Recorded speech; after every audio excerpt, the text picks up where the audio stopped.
Wukong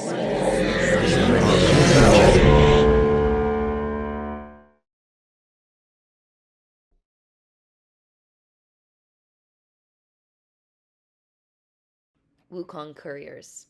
This was epic. This is everything I look for from a high energy action. There's the cheeky lines punctuated throughout. There's the kind of like offbeat wink and a nod amongst epic fights and high energy pacing throughout. I was kind of on the edge of my seat wondering what is going to happen next. And they sold it with such ease. I really did believe all of it. And yeah, the cinematography was there to sell that pacing, to sell these fights, especially the aerial shots. Chef's kiss, come on.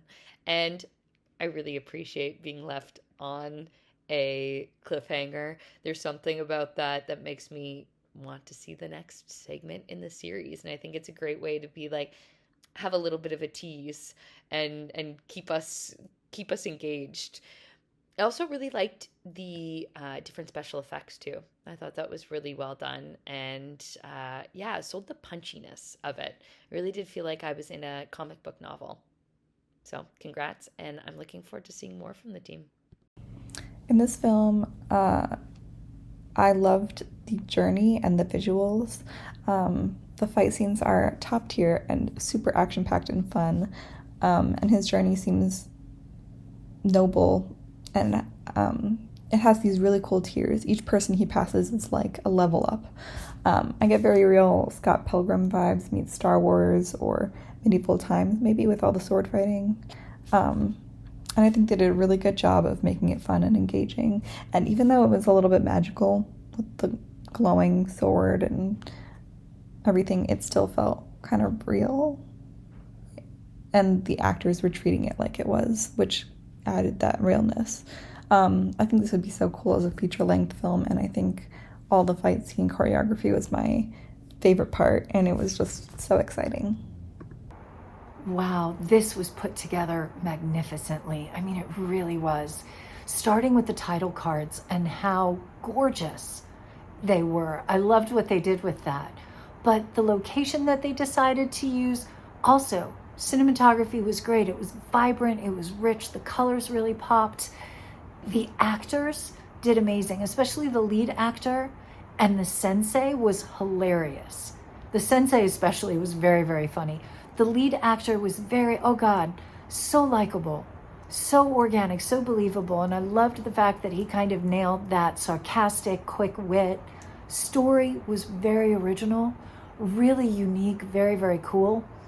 But what I got excited about was the stunt work and how clever the camera work was with that to help sell those hits. And all of the stunt choreography and the stunt men and women that were in there, everybody did such a fantastic job. You could tell it felt so real, and that's what you want in such a heavy action thriller like this. It was brilliant. And his whole Indiana Jones thing when he pulled up the medallion made me laugh out loud. So yeah, special effects in this, top notch, really well done, fantastic work. I really like Wukong Couriers. I think this would be a great series. Like, I want more. I think I like the martial arts. I think the fight scenes were excellent, Jackie Chan-esque, because I like how it was like the main guy was like humorous and like had like some personality to him. It wasn't just like a stoic warrior for no reason. I really liked that. I really liked the cinematography of this, like the blocking, not just of the actors, but of the camera of the fight scenes. They didn't feel too choppy, or like it felt like real. It felt like okay, you could see what was going on, you could tell what was going on. Um, fight choreography was great. And I think that I like the concept of the character of like the Wukong carrier of Mac. I think he can carry. Like if it's like okay, this is a show, I would watch the show. Like it's a cool concept. I think it was executed great.